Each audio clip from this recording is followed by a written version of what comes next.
अस्सलाम वालेकुम नाज़रीन, प्रोग्राम द रिपोर्टर्स में मैं हूं आपका मेज़बान समी इब्राहिम। मेरे साथ इस्लामाबाद में है साबिर शाकिर, लाहौर से जनाब आरिफ हमीद भट्टी। और प्रोग्राम शुरू करने से पहले एक नज़र आज की गर्मा गर्म हेडलाइंस पर।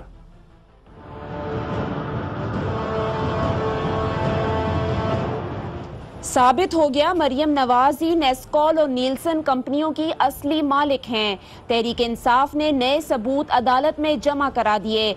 मे फेयर के फ्लैट्स खरीदने के लिए मरियम नवाज के पास अरबों रुपए कहां से आए? इमरान खान का चुभता हुआ सवाल। कतरी खत फ्रॉड है, शहजादा अब अदालत नहीं आएगा। जिसने खत लिखा और लिखवाया दोनों को जेल में डालें। नवाज शरीफ ने पार्लियामेंट के बाद अदालत में भी झूठ बोला। चेयरमैन पीटीआई की प्रेस कॉन्फ्रेंस। पीटीआई ने जो दस्तावेजात दिखाई उसमें नए पकोड़े तलने पड़ेंगे। वजीर आजम पनामा केस में किसी तरह मुलव्विस नहीं। नून लीग की जवाबी प्रेस कॉन्फ्रेंस। मुशर्रफ के अटॉर्नी जनरल मखदूम अली खान नवाज शरीफ के नए वकील होंगे।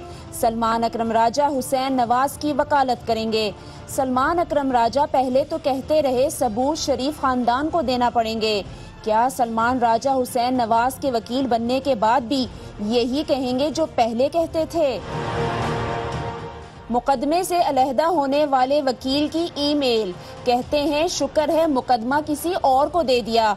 दोस्तों को बताया नमाज जोहर के बाद शुक्राने के 10 नवाफिल अदा करूंगा। नाज़रीन, आपने हेडलाइन सुनी और जो बड़ी खबर है, एक ही खबर है जिसमें पनामा पेपर्स के हवाले से केस, आज इमरान खान की प्रेस कॉन्फ्रेंस, नई उसमें तफसीलात आई और जो डॉक्यूमेंट्स उन्होंने दिए, पहले भी वो आए हैं डॉक्यूमेंट्स, लेकिन ख़ास तौर पर एक जो चीज़ उसमें आई है, मरियम नवाज़ ने ये लिखा है, माना है कि ये जो उनके पास वेल्थ है वो सारी की सारी उनकी ख़ानदान की वेल्थ है। यानी गोया उनके वालिद नवाज शरीफ साहब वज़ीर आज़म की वेल्थ है और ट्रस्ट नाम की कोई चीज़ नहीं है। सारी दौलत ख़ानदान की है। 60 साल में ये पैसे बनाए हैं और नवाज शरीफ साहब के ये पैसे हैं। ये मरियम नवाज साहबा की अपनी उनके वो डॉक्यूमेंट्स में तहरीर है उनकी, जिसने ये आज जो इमरान खान साहब ने, तहरीक इंसाफ ने जो डॉक्यूमेंट पेश किए। शेख रशीद साहब मेरे साथ हैं। मैं कोई वक्त ज़ाया किए बगैर उनकी तरफ जाऊँगा। अस्सलाम वालेकुम शेख साहब। वालेकुम अस्सलाम। शेख साहब, आज जो डॉक्यूमेंट्स दिखाए हैं, कल आपकी भी एक प्रेस कॉन्फ्रेंस थी, आपने भी बड़ा एक नुक्ता उठाया ज़बरदस्त। अब कल इसकी पेशी है। हुकूमती जो हमने गुफ्तगू सुनी है, जवाब में बिल्कुल बुखलाए हुए लग रहे थे। ये तो सारी वेल्थ ये कह रही हैं मरियम साहबा के हमारे ख़ानदान की हैं, मेरे वालिद साहब की हैं, मेरी हैं, और ट्रस्ट कोई नहीं, और असली मालिक जो है, हकीकी मालिक इन कागजात की रोशनी में मरियम नवाज है। मुकदमा क्या रह गया बाकी? मैं तो पहले दिन से यही कह रहा हूँ, कल भी मैंने प्रेस कॉन्फ्रेंस में यही कहा कि मरियम नवाज साहबा बेनिफिशरी हैं, ट्रस्टी नहीं है, और ये रोजे रोशन की तरह ये केस आया होता जा रहा है। जितना इसको लंबा करेंगे उतना ये ख्वार होंगे दुनिया के किसी भी। अगर रंजीत सिंह की भी हुकूमत हो तो वो भी यही कहेगी कि इनके पैसे हैं, कतरी पैसे नहीं है। सो ये एक अपने आप को कंफ्यूज करने जा रहे हैं, और सुबह इन्होंने वकला हजरात बदले हैं, ये इनका राइट है। लेकिन मैं ये कहूंगा कि वकला के दलाइल की तो अभी 2 दिन बाद बारी आएगी। हम तो पहले ही अपना केस खत्म किए बैठे थे। हम तो पहले ही अपना केस जो है वो तकरीबन एंड पे थे। अगर हमें असर 9 भी लड़ना है तो हमें पेश करने दिया जाए। इनके वकील परसों 2-3 दिन बाद इसको आगे ले जाएं। सो केस जो है उससे जान नहीं छूटेगी, किसी सूरत में जान नहीं छूटेगी। और अगर कोई ये समझ रहा है कि केस से इनकी जान छूटने जा रही है तो वो अक्लकांदा है। और फैसला जो भी हो हमें कबूल है, ये बेंच भी हमें कबूल है। ये सीनियर लोग हैं जो छुट्टी पे चले गए, उसके बाद अब ये जो नया बेंच बना है ये हमें कबूल है। और इंशाअल्लाह ताला हमारा केस बड़ा जानदार है, सॉलिड है।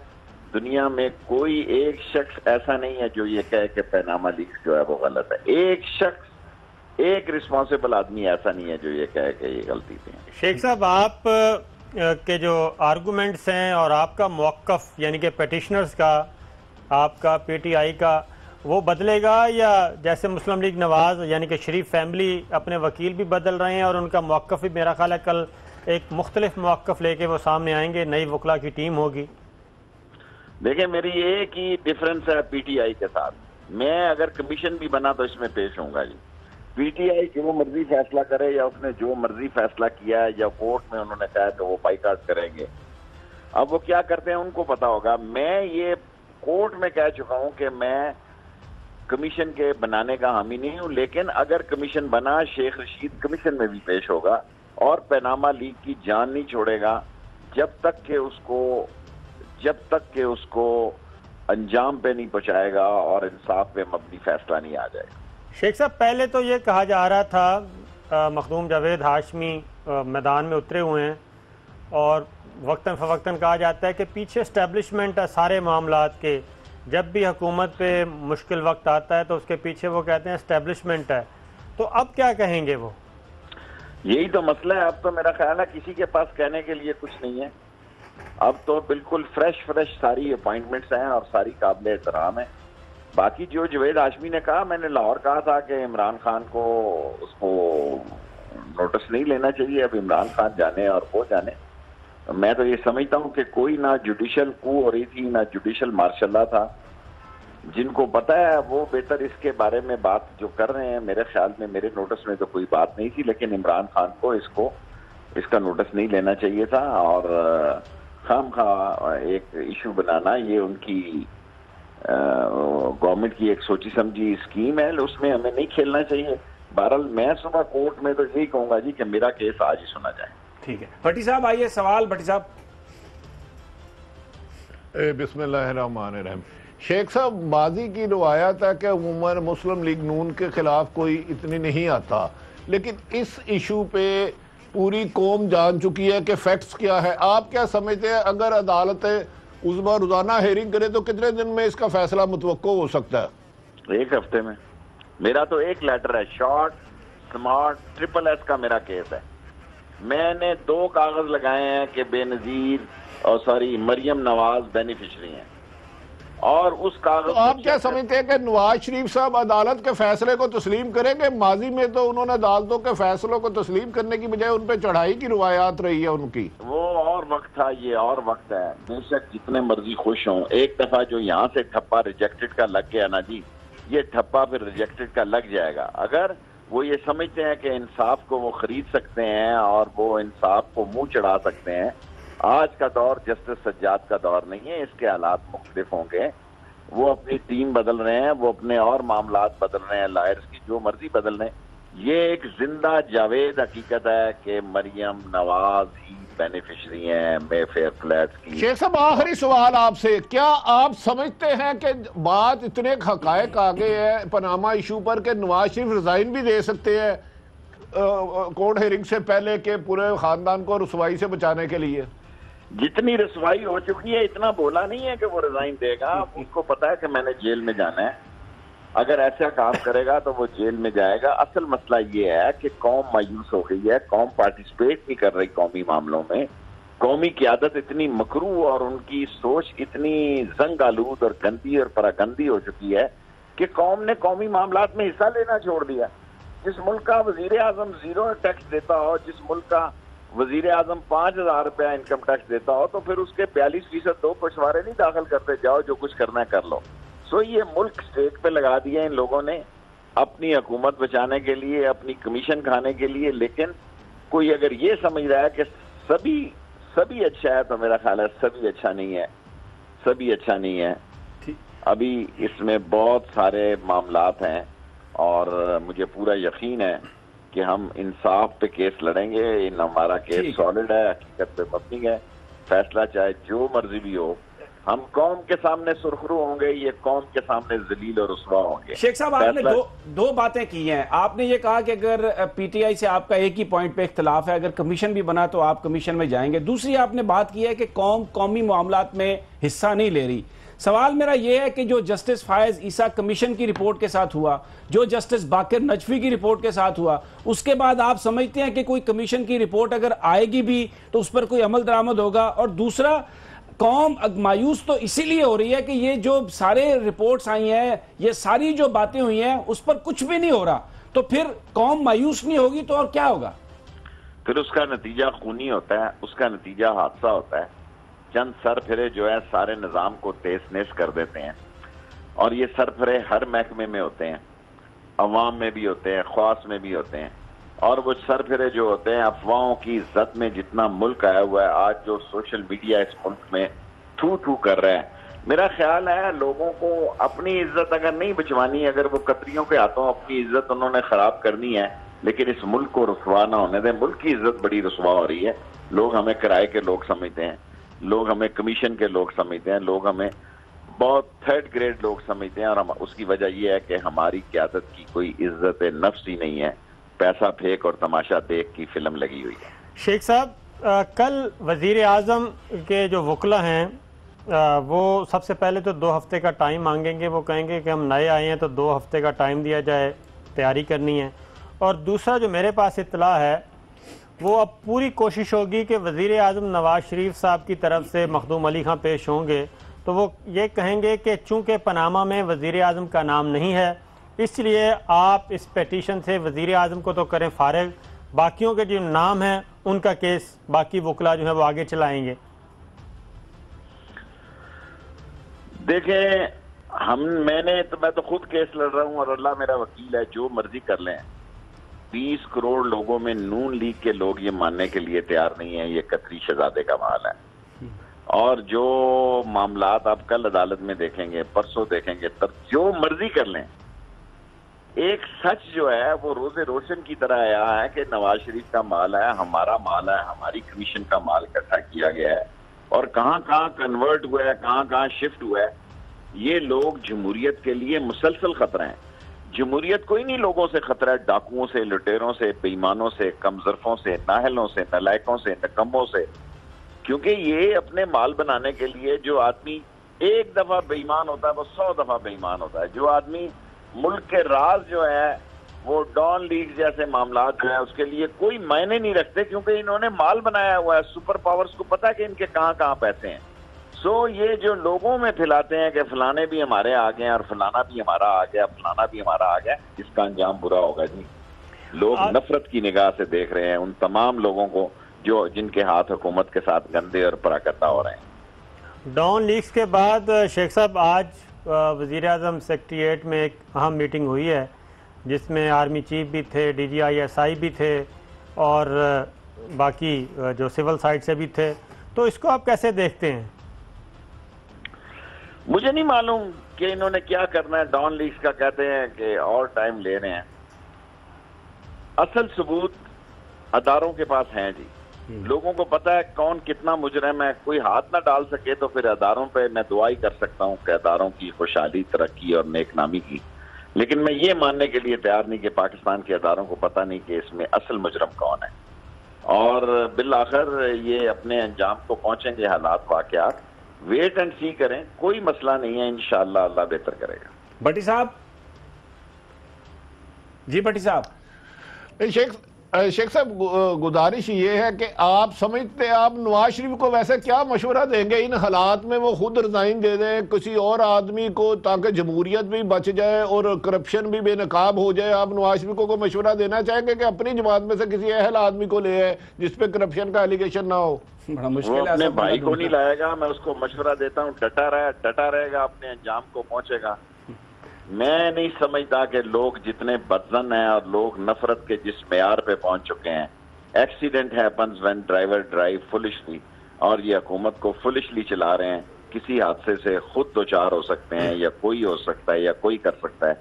इस तरह मुल्क नहीं चल सकता जिस तरह ये चला। शेख साहब, पीपल्स पार्टी जरदारी साहब आए और बहुत उठान के साथ आए और उसके बाद बिल्कुल अब खामोश हो गए हैं और पनामा केस शुरू हो गया है। पीपल्स पार्टी के रोल को किस तरह देखते हैं? क्या होना चाहिए और उनका मुस्तकबिल क्या होगा अगर इसी तरह वो खामोश रहे? तो खामोश रहेंगे जी। उनको पता है कि अगर पनामा ट्रायल हो गया तो फिर उनका भी ट्रायल है, और वो एक जरदारी जो सब पे भारी, मेरा ख्याल है वो बिलावल पे ही भारी है इस वक्त। पीपल्स पार्टी नाम की कोई चीज, कोई मसाला नहीं बिका। 27 भी गुजर गई, अब तो 3 तारीख है और 7 दिन गुजर गए हैं, कहीं किसी ने चिड़ी ने पर नहीं मारा, इस तरह तो लोग नहीं बाहर निकलते। ठीक, अच्छा शेख साहब, चौधरी शुजात ने ये कहा था, जो ग्रैंड अपोजिशन अलायंस की बात हो रही थी कि ये पानी में मदानी मारने वाली बात है और पानी से तो मक्खन नहीं निकलता, क्योंकि आपने ये कहा था कि शायद अपने आप को डिस्टेंस किया है नवाज शरीफ से जरदारी साहब ने अपनी पहली स्पीच में। लगता है आपको वाकई कोई डिस्टेंस होगा या वही जो आप कह रहे हैं खामोशी से ही कि ठीक है निकल गए तो निकल गए? मेरा नहीं ख्याल कि उनके पास करने के लिए कुछ है। उनका एक ही एजेंडा कि सिंध में हमें ना छोड़ो, हमारा पॉकेट मनी रहे वहां पे, पंजाब में जो मर्जी करो। और पंजाब में अगर वो अपना हिस्सा मांगना चाहते हैं कि उनकी कोई सीटें आ जाएं, वो नून लीग से भी ले सकते हैं और किसी और तरफ से भी ले सकते हैं। अभी मैं हाथ आसमान पे भी नहीं लगा रहा आसफ जरदारी और पांव जमीन पे भी नहीं लगा रहा, खला में लटका हुआ है। लेट्स वेट एंड सी। ठीक है, बहुत बहुत शुक्रिया शेख रशीद साहब, बड़ी इंपॉर्टेंट हुए मुकदमा लड़ रहे हैं, बड़े पुरुमीद हैं। अगरचे माजी में जो कमीशन बने हैं उनकी कुछ रिपोर्ट्स नहीं आई, लेकिन शेख साहब का ये कहना है कि कुछ भी हो, भले कोयटा कमीशन की रिपोर्ट जो है जस्टिस फायज़ ईसा की, उस पर चौधरी निसार साहब भी आए, प्रेस कॉन्फ्रेंस भी की, हुकूमती अकाबरीन ने बड़ा कुछ कहा। जस्टिस बाकर नजफी की रिपोर्ट पर धमकी उन्हें दी गई कि सुप्रीम जुडिशल काउंसिल में उनका ले जाया जाएगा मुकदमा। एबटाबाद कमीशन की रिपोर्ट भी नहीं आई। आज तक किसी कमीशन ने पाकिस्तान की आवाम को ना तो सच बताया और ना ही जिस चीज़ की तहकीकात के लिए वो कमीशन बना उसमें उस जुर्म में शामिल अफराद को कोई सज़ा दी गई। इसलिए बहुत सारे लोग जो शेख साहब कह रहे थे पुरुमीद इसलिए नहीं है कि शायद ये जो बड़े लोग हैं इनको कुछ नहीं हो सकता, लेकिन आज की जो प्रेस कॉन्फ्रेंस है, जो एविडेंस है और जिसमें तहरीर खुद मरियम साहबा की अपने हाथ की, जिसमें उन्होंने कहा कि ये सारी दौलत हमारी है, मेरे वालिद साहब की है, ये फैमिली की सारी दौलत है, और कागजात बता रहे हैं कोई ट्रस्ट नहीं। और ये भी साबित होता है इन कागजात में कि 2006 से पहले भी ये ट्रस्ट इनकी मलकियत था। कैसे वो मलकियत था, किन कागजात में ये साबित होता है, खुद मरियम साहबा की अपनी हाथों की तहरीर से। ये हम आपको बताएंगे एक छोटे से वक्फे के बाद। हमारे साथ ही रहिए।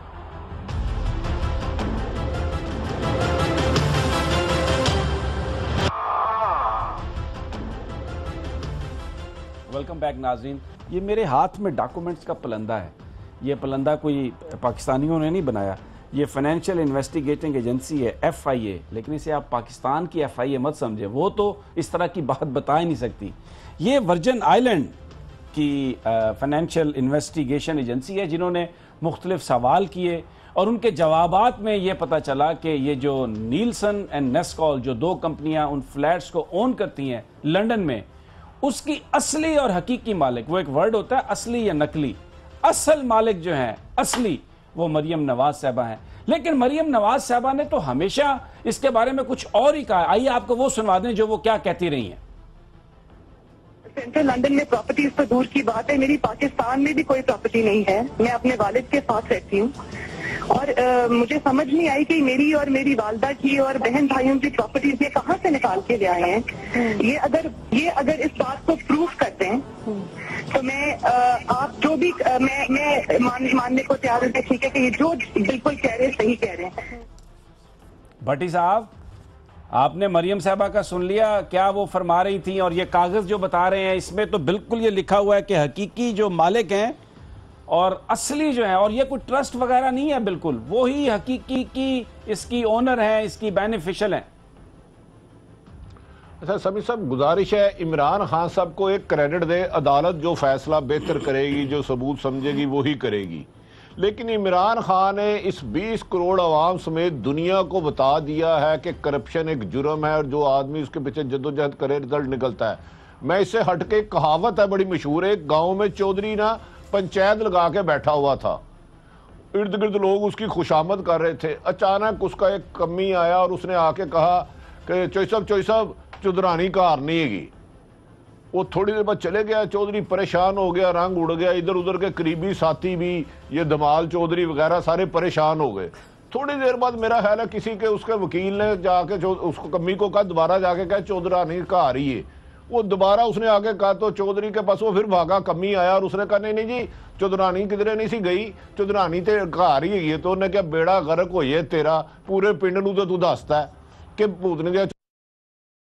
अब लिहाजा पूरे पाकिस्तान को पता चल गया है कि पनामा लीक में कौन कौन मुलव्वस है। दूसरी तरफ आप अभी फरमा रहे थे कि उनके रहनुमा कहते हैं वजीर आजम साहब इसमें मुलव्वस नहीं। मेरे मोहतरम वजीर आजम नहीं मुलव्वस, तो पूरी सरकारी काबीना सरकारी वसाइल के साथ घबराहट में इतनी नामुनासिब अल्फाज क्यों इस्तेमाल कर रहे हैं? पीएडी में क्यों जाते हैं? जिस गाड़ी पे जाते हैं वो सरकारी है, उसका फ्यूल सरकारी है, उसके मुलाजम सरकारी है। तो पूरी सरकारी मशीनरी एक प्राइवेट आदमी के बच्चों को क्यों कवर करी अगर प्राइम मिनिस्टर मुलव्वस ही नहीं है? मैं एक बात बता दूं, इमरान खान को ये आप क्रेडिट दे दें कि इस दुनिया को उसने बता दिया है करप्शन में कौन मुलव्वस है कौन नहीं है। अब इसकी बज़ाहिर इससे जान छूटती हुई मुझे नज़र नहीं आती। ये सुलेमान राजा साहब जब काशियाबादी साहब के प्रोग्राम में आए तो मेरे पास बैठे तो वो कह रहे थे इस केस में इनके बचने के कोई चांस नहीं है। दुरुस्त है, ऑफ द रिकॉर्ड आधा पौना घंटा उनसे गुफ्तगू की, वो बड़े रीजनेबल वकील है। अभी हम उनकी मेरी अब समझ में नहीं आ रहा। जी जी, इसीलिए आखिरी बात कहने लगा हूं, सलमान साहब समी साहब, एक तो झूठ हो तो मान जाए, 100 झूठ बोलने से बच जाएंगे। और दूसरी तरफ जब कोई इंसान दुनिया से चले जाए, उसकी जान कब्ज हो जाए, तो मुर्दे को हुक्म है जल्द जाके दफना दे, क्योंकि उसमें तो स्मेल ना आनी शुरू हो जाए। तो लिहाजा मेरा ख्याल है कुछ लोग इसमें एक्सपोज हो चुके हैं, पनामा में मुर्दा बन चुके हैं। जब रखेंगे इसकी मसकशुदा लाश की स्मेल फैलती जाएगी। ठीक है, बिल्कुल आपने ये दुरुस्त फरमाया। अच्छा, मैं क्योंकि अब वकील चेंज हुए हैं, वो मामला बड़ा अहम है। साबिर शाकिर से मुझे लेना है कमेंट, क्योंकि इनके पास इनसाइड इंफॉर्मेशन भी है, लेकिन क्योंकि वक्त भी जरा कम होता है, मैं सलमान राजा साहब की वो गुफ्तगू सुनवा देता हूं जिस वक्त वो वजीर आजम साहब के वकील नहीं थे, तो वो क्या कहते थे, जरा सुन लें।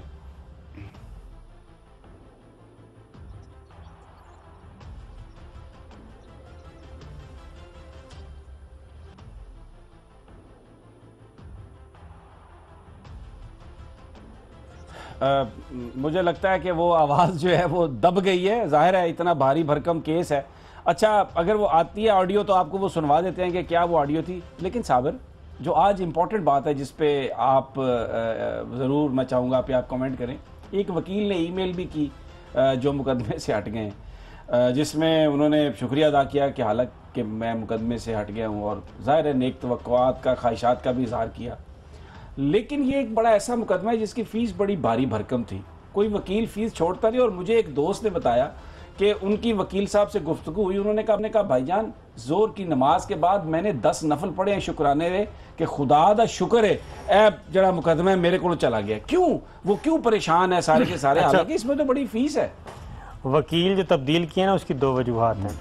एक वजह तो ये है कि पहले उनका ख्याल है मुस्लिम लीग नवाज़ यानी कि शरीफ फैमिली का कि मुकदमे का बट्ठा ही बैठा था। जो पहले वकीलों की टीम थी उन्होंने कहा सत्यानाश कर दिया आपने। वो तो खास तौर पे बड़ा क्लियरली कहा, मैं कमरे अदालत में था, उन्होंने कहा जी वो तो खच्चरों का जमाना था, सहरा था, हमारे पास जो कुछ है हमने दे दी है। और जस्टिस आसिफ सईद खोसा ने कहा कि it is very dangerous line of argument और defence for prime minister mister but, क्योंकि अदालत जो है वो फैसला करती है कानून के मुताबिक। तो एक तो वो बात, तो लिहाजा जो इमरान खान को कह रहे थे कि जनाब ये वकील तब्दील कर रहे हैं, हामिद खान साहब को जब तब्दील किया था, अब मरियम साहबा ने भी एक ट्वीट किया था। प्रोड्यूसर साहब कम से कम वो ट्वीट, क्योंकि ऑडियो के बगैर है, अगर वो दिखा सकें तो पता नहीं वो ट्वीट कब आएगा। खैर ये आ गया, ये देखें जी, ये ट्वीट भी है जिसमें उन्होंने कहा कि ये the lawyer is not at fault, there is no case. तो इसका मतलब ये है कि अब जो हुकूमत ने अपने वकील तब्दील किए हैं वजीर आजम साहब के पास और मरियम सफदर साहबा के पास, देयर इज नो केस। अब ये मखदूम अली खान साहब को लेके आए हैं वजीर आजम साहब के लिए। एक तो सबसे पहले वो कहेंगे कि जी हमारा फ्रेश केस है। आपको पता है मखदूम अली खान साहब कौन है? अटॉर्नी जनरल रहे हैं। किसके जमाने में? परवेज मुशर्रफ साहब के जमाने में। मुशर्रफ के बंदों को वजीर आजम साहब अपना अटॉर्नी जनरल बना रहे हैं। तो जाहिद अहमद साहब क्या है? नहीं, उन्होंने तो तौबा तय कर ली थी। कहाँ तो वो तो कहते हैं कि वो तो जाहिद अहमद साहब ज़हूर इस्लाम से पहले की बातें हैं। अब तो वो कह रहे थे कि वो सारे उन्होंने तौबा कबूल करके पक्के मुसलमान हो गए थे। मारवी मेमन वो भी तो। अब नवाज शरीफ साहब का दिफा तो मुशर्रफ के अटॉर्नी जनरल करेंगे। तो मखदूम अली खान साहब आए हैं। अजीज कौन है? जी भट्टी साहब, बिल्कुल आपने सही पॉइंट आउट किया है। तलाल चौधरी साहब, वो तो तलाल चौधरी साहब आज मुझे मिले भी हैं एक जगह पे, बड़ी अच्छी मुलाकात हुई उनसे। लेकिन मैंने तो उनसे कहा कि आप बड़े जबरदस्त वकील हैं, बड़ा मुश्किल है वज़ीर आज़म को डिफेंड करना, लेकिन आप फिर भी डिफेंड कर रहे हैं उन्हें। तलाल चौधरी साहब कहते हैं कि ये जब भी काबू आए ना रिपोर्टर को छोड़ना नहीं है। जी आप अच्छा मखदूम अली खान साहब और सलमान अकरम राजा साहब और शाहिद आमिर साहब। तो मखदूम अली खान साहब और शाहिद आमिर साहब की ये खसूसियत है कि जब किसी मुकदमे को आपने लंबा खींचना है, बहुत ही लंबा खींचना है, तो ये दोनों वकला में ये एबिलिटी है कि आर्गूमेंट्स की सूरत में इस मुकदमे को लंबा खींचते हैं। दूसरी बात यह है कि जब ये कल आएंगे, सामने पेश होंगे, तो ये कहेंगे कि हमें फ़्रेश लिया है, तो हमें टाइम चाहिए तैयारी के लिए, तो हफ़्ता 2 हफ़्ते का ये टाइम मांगेंगे, जो कि यकीनन वो एक रिवायत है, वो उनको मिल जाएगा। मज़ीद टाइम गेन किया जाएगा। उसके बाद सलमान अकरम राजा साहब ज़रा फ्रेश हैं, ताज़ा दाम हैं, तो वो बैंकिंग सेक्टर के, क्योंकि इनके वालिद जो थे अकरम राजा साहब, वो बैंकिंग सेक्टर के थे। हाँ, सुनवा दें ज़रा वो शॉर्ट सुनवा दे सलमान अकरम राजा साहब का।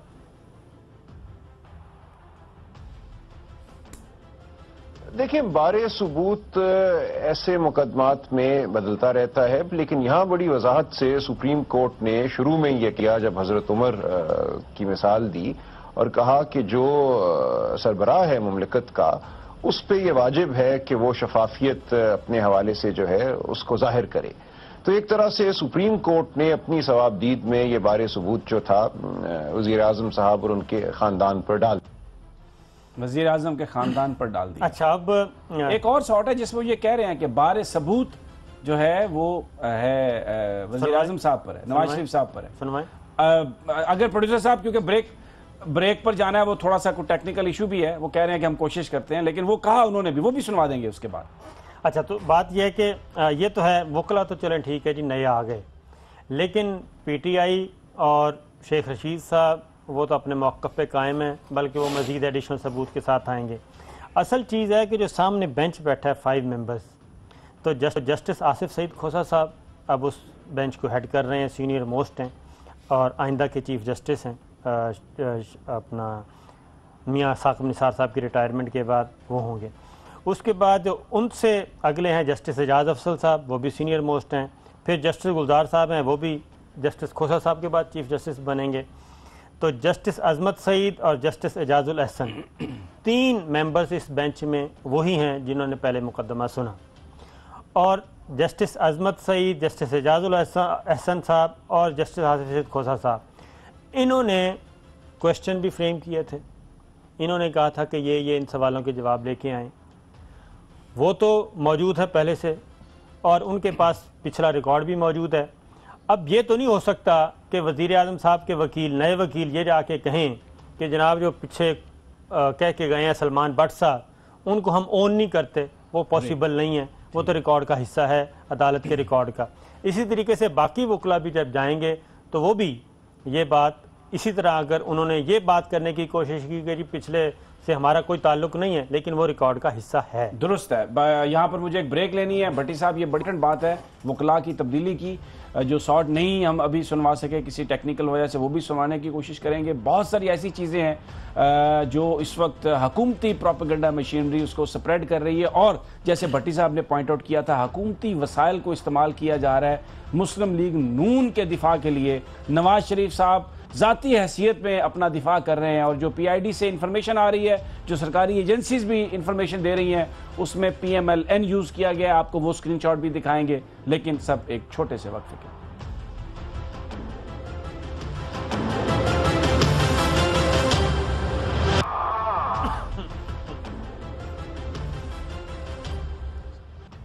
वेलकम बैक नाजरीन। पनामा पेपर्स के केस पर हम बात कर रहे हैं। हुकूमती मशीनरी जिस अंदाज में इस्तेमाल की जा रही है वज़ीर आज़म साहब की ज़ात को बचाने के लिए, हालांकि ये मुकदमा उनकी not as a prime minister, सिर्फ नवाज शरीफ साहब के बारे में है। आज मैं वो एक स्क्रीनशॉट आपको दिखाना चाहता हूँ। जिस वक्त APP सरकारी न्यूज़ एजेंसी है, लेकिन उन्होंने जो इंस्ट्रक्शंस दी, जिसमें देखें PMLN के लीडर्स की प्रेस कॉन्फ्रेंस है दानियाल अजीज़ साहब की, और इसमें पूरा वो सैटेलाइट का लिंक दिया हुआ है। PTV ने इसको दिखाया, सारा लाइव दिखाया, लेकिन ये ना जाने कैसी जमहूरियत है जो सिर्फ हुक्मरानों की करप्शन जो उन्होंने ज़ाती हवालों से की है उसको छुपाने के लिए सारे पाकिस्तान के वसाइल इस्तेमाल होते हैं। कोई अपोजिशन लीडर को बात करता है, जब इमरान खान बात करते हैं या कोई और बात करता है, तो कभी भी जो सरकारी मशीनरी है इस तरह हरकत में नहीं आती। ये जो डॉक्यूमेंट्स हैं हमारे इस वक्त हाथ में साबिर, इसमें एक डॉक्यूमेंट में ये भी है कि 2004 का एक डिसीजन है, क्योंकि नून लीग ये कहती रही कि ये 2006 में सब कुछ खरीदा गया, लेकिन वो 2004 का एक डिसीजन है जिसको वो वैलिडेट करती हुई उसमें उनके सिग्नेचर हैं मरियम सफदर साहबा के, जो कि 2006 में वो वैलिडेट करती हैं, लेकिन वो डायरेक्टर की तब्दीली 2004 की है। गोया ये साबित होता है डॉक्यूमेंट से, सिर्फ इन्हीं डॉक्यूमेंट से, कि वो 2006 से पहले भी इसी कंपनी को डील कर रही थी। और मैं जब डॉक्यूमेंट्स देख रहा था तो मुझे वो इंडियन फिल्म का एक डायलॉग याद आया, क्योंकि उसमें वो शोले के बड़ा मशहूर था, गब्बर वो कहता है उसमें कि अरे ओ सांबा कितने आदमी थे। तो इसमें भी एक बैंक है सऊदी अरब का, सांबा बैंक। तो मैंने उसको देखा तो मुझे ये ऐसा लगा, यही कहा होगा वज़ीर आज़म हाउस ने या मरियम साहबा ने कि ओ सांबा चिट्ठी लिख दियो कि हम बिल्कुल ठीक ठाक है, क्योंकि वो उनके करैक्टर के बारे में ये बता रहा है। सांबा बैंक ये कह रहा है कि बड़ी अच्छी उनकी बैंक से लेन देन है। तो ये बिल्कुल इंडियन फिल्म के किरदार की तरह है, सारी कहानी जैसे वहाँ पे करप्शन की कहानियाँ होती हैं। अच्छा, एक तो ये बता दूं कि अब जो नई स्ट्रेटजी है वज़ीर आज़म साहब की और उनके शरीफ फैमिली के जो वकला हैं, उनकी एक है कि वज़ीर आज़म साहब को इस केस से किसी तरीके से निकाला जाए, क्योंकि वज़ीर आज़म साहब का नाम वो कहते हैं पनामा में कहीं भी शामिल नहीं है। और पनामा में जो 60 साल की वेल्थ है सारी वो और फैमिली की है, तो वज़ीर आज़म साहब उनकी फैमिली में नहीं है। अच्छा, ये तो एक तरीके से फिर पीटीआई ने आज जो ये पेपर दिया है 60 साल वाला, हाँ, ये तो फिर मनी ट्रेल साबित होती है ना। तो भट्टी साहब, हाँ जी, ये तो फिर मनी ट्रेल जो है वो साबित हो रही है। वो कह रहे हैं कि हमारी फैमिली का जो है 60 साल पे मुहित है, फैला हुआ है, बिजनेस एम्पायर है और सोर्स ऑफ इनकम भी यही है। तो भट्टी साहब, ये तो अब इसके बाद क्या गुंजाइश रह गई?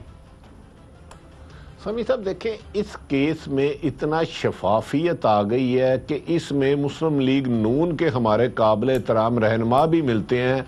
तो अल्लाह जानता, वो कहते हैं यार इसमें हमें डिफेंड करने के लिए कुछ नहीं है, हम कोशिश करते हैं हम किसी टॉक शो में ना जाएं। गुजारिश ये है कि मरियम साहिबा के जो हस्बैंड है कैप्टन सफदर साहब, वो मेरी तरह एक मिडिल क्लास के हैं, उनके पास बहुत ज़्यादा पैसा नहीं था जो सुना है। यकीनन खरबों रुपए या अरबों रुपए उनको वालिदैन की तरफ से आया। सिर्फ सिंपल सवाल इतना है जो साबर साहब कह रहे हैं ना, वकील जितना मर्जी खींच ले, जवाब सिर्फ इतना कि ये मनी ट्रेल किस तरह आपने पैसे कमाए और किस किस जराए से लेकर गए सरकारी।